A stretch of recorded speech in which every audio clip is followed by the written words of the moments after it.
Hello, ladies and gentlemen. Welcome back to another episode of What's in Theaters, a show where we talk about movies, movie news, and do some trailer reactions. So this is pretty interesting. Netflix's Resident Evil live action series will premiere in July 14th of this year. Now, this is like the franchise that just will not die. I remember seeing the original one in 2002, and it's like, oh man, they're making a Resident Evil movie. This is crazy. And it was fine. And then just like the quality just like plummeted off a hill. And then I saw the reboot, the Welcome to Raccoon City, and it was good, but it was like they tried to make two movies into one.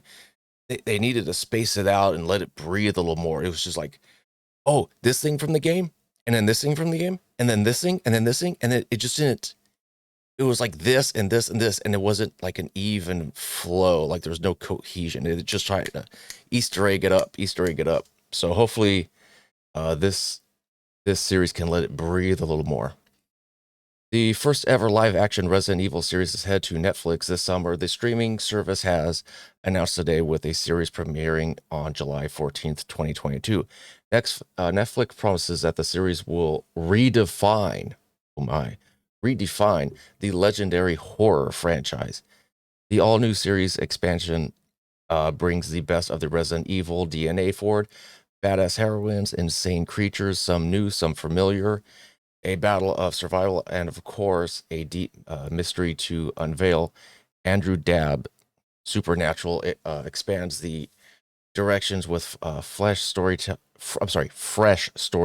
bone-chilling horror, and an action-packed spectacle perfect for the summer binging. Netflix's Resident Evil is set in the year 2036. 2036, 14 years after a deadly virus caused a global apocalypse, Jade Wesker's fights for survival in a world overrun by bloodthirsty, infected, and insane creatures. In an absolute carnage, Jade is haunted by her past in Raccoon City, by her father's chilling connections to the Umbrella Corporation, but what happened to her sister Billy. The cast includes Lance Reddick as Albert Wesker, Ella, just a bunch of people. None of their names actually popped out. Like, oh, I know this person. No one. Check out these three posters on Netflix's Resident Evil below. The 8 series episode written executive producer by Mary Leanne Southern. Blah blah blah blah blah. No one really cares. So let's check out these posters. I don't know. I like it. I like the posters. Just says joy on it. And the last one is a vial of blood. It's a serial number NRC002 pathogen T virus. So now we're going to go click over. Since this is the franchise that never dies, let's take a looky at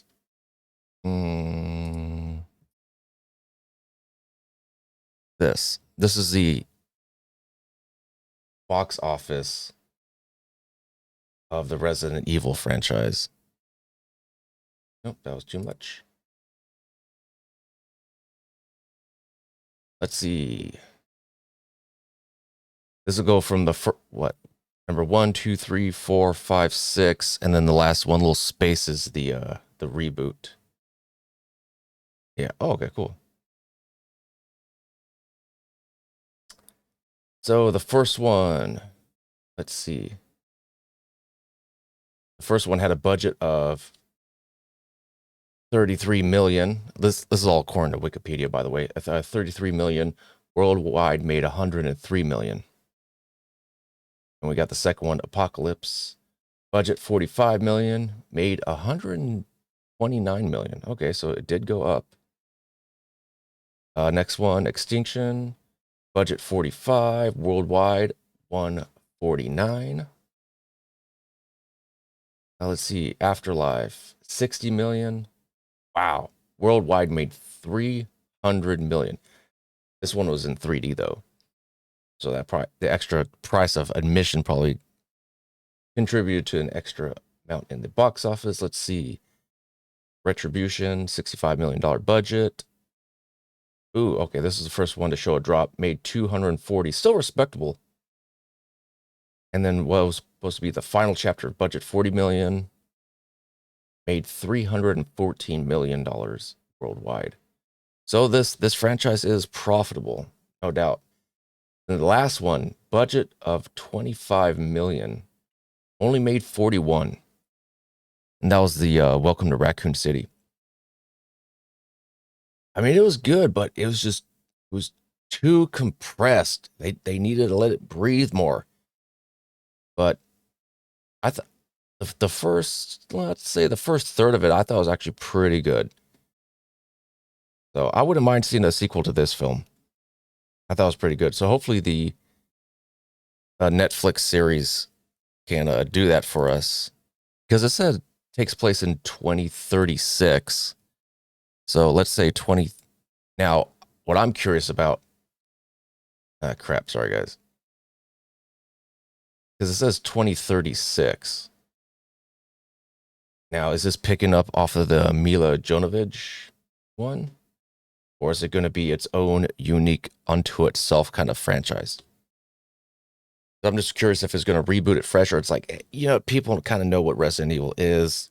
Let's just kind of not start fresh, but let's start on step 2 after the virus is released and tell our own story. I don't know. Anyways, guys, comment down in the section below. Let me know your thoughts. Are you excited for this franchise, or are you just like, nope, I'm done. Let it die. Let me know, and have a good day.